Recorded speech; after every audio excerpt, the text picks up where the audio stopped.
اگر کہیں اپنے کسی رشتہ دار سے کہہ دیتی تو جانتے ہو کیا ہوتا؟ تم پورے خاندان میں نامرد مشہور ہو جاتے۔ یہ بات ہے۔ سن کر راہم کو بہت غصہ آیا۔ ایک تو اس نے اس لڑکی کا احساس کیا، اس کی عمر کم ہے، دوسرا اس لڑکی میں ایسا تھا کہ کچھ بھی تو نہیں کہ راہم کو متاثر کرتا۔ اس پر اس لڑکی کا لگایا ہوا الزام وہ سوچ بھی نہیں سکتا تھا کہ اس کم عمری میں وہ یہ سب بھی کہہ سکتی ہے۔ وہ تو یوں تھا کہ پاگل ہو جائے گا، اتنا شدید غصے میں تھا۔ اوپر سے اس کے بھائی اسے بھگو بھگو کر تانے دے رہے تھے، اس کی مردانگی پر شک کر رہے تھے۔ نواز کہنے لگا، تم تو شادی کی رات بڑے پرجوش تھے، یہ کر دوں گا، وہ کر دوں گا، بے ہوش کر دوں گا، تم تو اس کے پاس گئے تک نہیں۔ میں نے کہا پتہ نہیں تم کون سا تیر مار لو گے، تم نے تو کچھ بھی نہیں کیا۔ اس لڑکی نے صاف کہا کہ یہ شاید کسی قابل ہے ہی نہیں جو کروٹ بدل کر سو جاتا ہے۔ ایسی باتیں سن کر راہم کا غصہ عروج پر تھا۔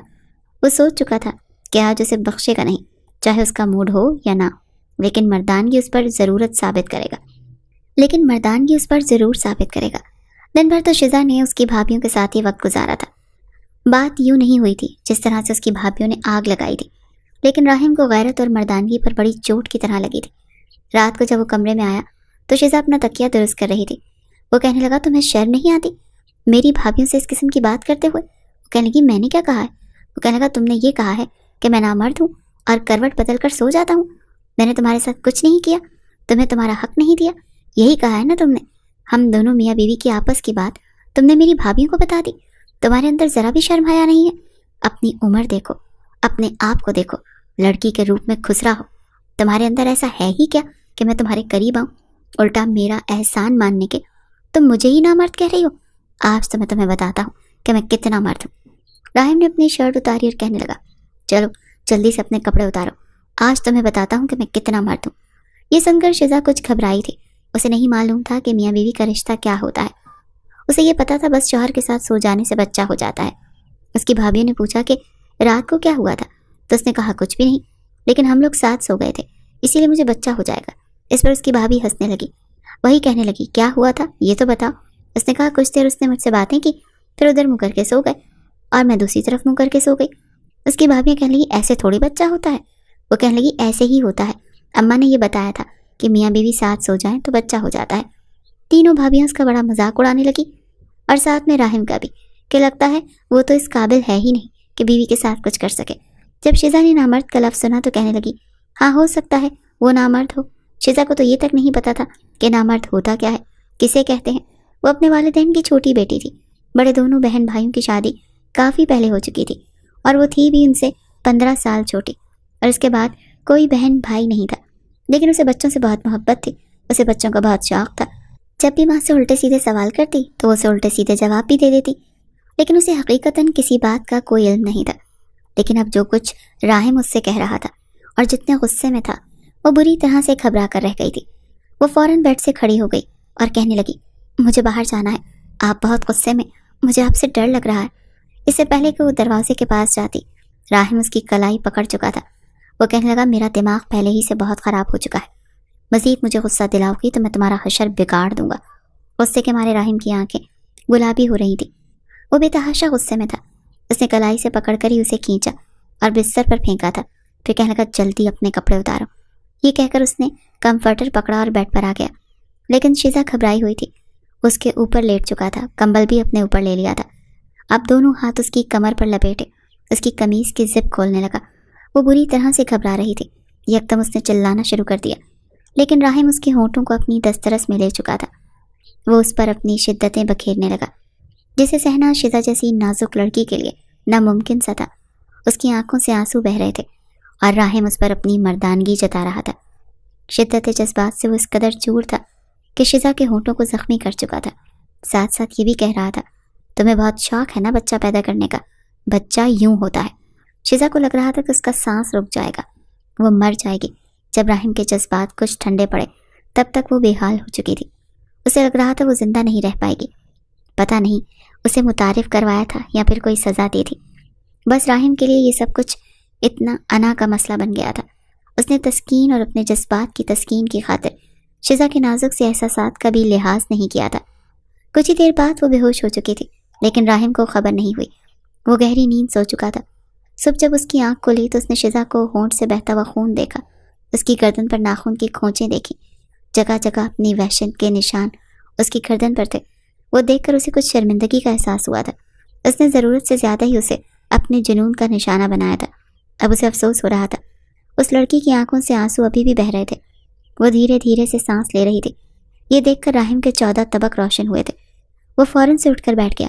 شیزا، شیزا کہہ کر اس نے ہلانے لگا، لیکن وہ نیم بے ہوشی میں تھی۔ آنکھوں سے آنسو بہہ رہے تھے، ہونٹ کپ کپا رہے تھے۔ جو حالت اس نے کی تھی، اگر وہ کسی کو بلاتا تو یقیناً اس کی ماں اسے بہت باتیں سناتی۔ وہ تو بری طرح سے گھبرا گیا تھا۔ اپنے آپ کو سرزنش کرنے لگا کہ یہ میں نے کیا کر دیا۔ وہ خود کو ملامت کرنے لگا کہ اتنا غصے میں آنے کی کیا ضرورت تھی۔ بہرحال اس کی حالت دیکھ کر لگ رہا تھا جیسے وہ جی نہیں پائے گی، اسے کچھ ہو جائے گا۔ اس نے جلدی سے سائڈ ٹیبل سے جگ اٹھایا اور گلاس میں پانی ڈال کر اس کے منہ پر چھڑکا اور کچھ اسے سہارا دے کر بیٹھا کر اس کے منہ پر گلاس لگایا، لیکن پانی اس کے منہ سے باہر گر گیا تھا۔ کچھ بھی اس لڑکی کے اندر نہیں جا رہا تھا۔ اب تو اس کے ہوش اڑنے لگے تھے۔ اس نے دیکھا صبح کے 5 بج رہے تھے۔ اس وقت کوئی نہیں اٹھتا تھا۔ اس نے شیزا کو بیڈ پر لٹایا اور خود باہر نکل گیا۔ دیکھا تو سب کمرے بند تھے۔ گاڑی پورچ میں کھڑی تھی۔ اس نے گاڑی کی پچھلی نشست کا دروازہ کھولا، واپس کمرے میں گیا، شیزا کو گود میں بھرا اور اسے ایک گاڑی کی پچھلی نشست پر لٹا دیا۔ مین گیٹ دھیرے سے کھولا اور گاڑی باہر نکالی۔ مین دروازہ بند کیا، چھوٹے دروازے کی چابی جیب میں ڈالی اور تیز رفتاری سے گاڑی چلاتا ہوا ہاسپٹل پہنچا تھا۔ ڈاکٹر کے پاس لے کر گیا تو ڈاکٹر پوچھنے لگی کہ اس کے ساتھ ریپ ہوا ہے۔ یہ سن کر راحم کا جی چاہا کہ چلو بھر پانی میں ڈوب مرے۔ کیا حال کیا تھا اس نے اس کا۔ اگر یہ کہتا کہ میں نے اپنی بیوی کا یہ حال کیا ہے تو یقیناً وہ ڈاکٹر اسے ٹکا ٹکا کر سناتی۔ وہ کہنے لگا جی اس کے ساتھ ایسا ہی کچھ ہوا ہے۔ ڈاکٹر افسوس کرنے لگی۔ وہ کہنے لگی بڑے بے رحم لوگ تھے، بچی کا کیا حال کر دیا ہے۔ لگتا ہے کسی ایک نے درندگی کا نشانہ نہیں بنایا، پتہ نہیں کتنے لوگوں نے اسے برباد کیا۔ آپ کو کیا یہ راستے سے ملی ہے؟ راحم کہنے لگا جی یہ میری کزن ہے اور اس کے ساتھ۔ راحم کو سمجھ نہیں آ رہا تھا کہ بات کو کیسے سنبھالے۔ ڈاکٹر کہنے لگی اچھا ٹھیک ہے، میں اس کا ٹریٹمنٹ کرتی ہوں، آپ یہ میڈیسن لا دیں۔ کچھ دوائیاں اس نے لکھ کر دیں، پھر کہنے لگی اس کے ساتھ کوئی لیڈیز نہیں آئی؟ کسی خاتون کو آنا چاہیے تھا۔ راحم کہنے لگا کسی کو خبر نہیں ہے کہ اس کے ساتھ یہ سب ہوا ہے۔ میں تو گھر جا رہا تھا تو راستے میں مجھے یہ گری ہوئی ملی۔ جب دیکھا تو میں فوراً سے ہاسپٹل لے آیا۔ ایک کے بعد ایک جھوٹ بول رہا تھا۔ ڈاکٹر نے سلپ پکڑائی تو فوراً سے اس نے چیزیں لا کر دیں، تمام میڈیسن لا کر نرس کو دیں۔ شیزا کو ڈرپ لگائی گئی، انجیکشن لگائے گئے۔ 1 گھنٹے بعد اس کی طبیعت کچھ سنبھلی تھی۔ اس سے پہلے کہ شیزا کچھ کہتی، راحم اس کے قریب آیا۔ وہ کہنے لگا ڈاکٹر کے سامنے منہ مت کھولنا پلیز شیزا۔ شیزا کی آنکھوں سے ابھی بھی آنسو بہ رہے تھے۔ وہ ڈاکٹر کہنے لگی میں نے ٹریٹمنٹ تو کر دیا ہے لیکن یہ پولیس کیس ہے، آپ ایسا کریں پولیس سے رابطہ کریں، ہم اس لڑکی کو بنا انویسٹیگیشن کے نہیں چھوڑ سکتے۔ یہ سن کر تو راحم کے ہوش اڑے تھے۔ وہ کہنے لگا دیکھیں آپ اس لڑکی کو بدنام مت کریں، یہ لڑکی اس کنڈیشن میں نہیں ہے کہ کچھ بتا سکے، اور اگر یہ بات پھیل گئی تو آپ نہیں جانتی کتنی بدنامی ہو جائے گی لڑکیوں کی۔ میں آپ کو پیسے دے دیتا ہوں لیکن آپ اس کیس کو دبا دیں۔ یہ سن کر لیڈی ڈاکٹر نے اسے شک بھری نظروں سے دیکھا۔ وہ کہنے لگی کہیں تم نے تو اس کے ساتھ ریپ نہیں کیا جو تم اتنا ڈر رہے ہو؟ راحم کے تو چکے چھوٹے تھے۔ وہ کہنے لگا نہیں میں نے کچھ نہیں کیا، میں اس لڑکی کی بدنامی ہی نہیں چاہتا۔ اگر میں نے اس کے ساتھ کچھ کرنا ہوتا تو یہاں تو نہ لاتا، کہیں پھینک دیتا۔ آپ کیسی باتیں کر رہی ہیں؟ وہ کہنے لگی تو تم کیوں چاہتے ہو کہ کسی کو کچھ پتہ نہ چلے؟ ایسی باتیں چھپتی تھوڑی ہیں۔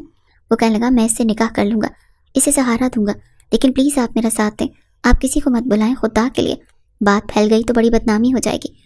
بڑی مشکل سے اس نے لیڈی ڈاکٹر کو راضی کیا تھا، پھر شیزا کو اپنے ساتھ واپس لے آیا، لیکن وہ بہت خوفزدہ تھی۔ وہ کہنے لگا کوئی پوچھے تو کہنا تم واش روم میں گر گئی تھی۔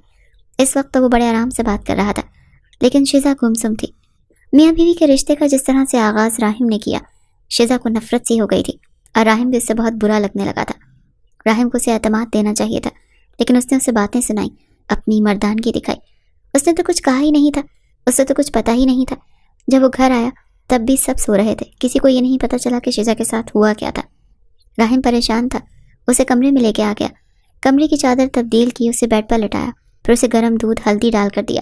وہ کہنے لگا اسے پیو، لیکن اب سب بیکار تھا کیونکہ شیزا کے دل سے وہ مکمل طور پر اتر چکا تھا۔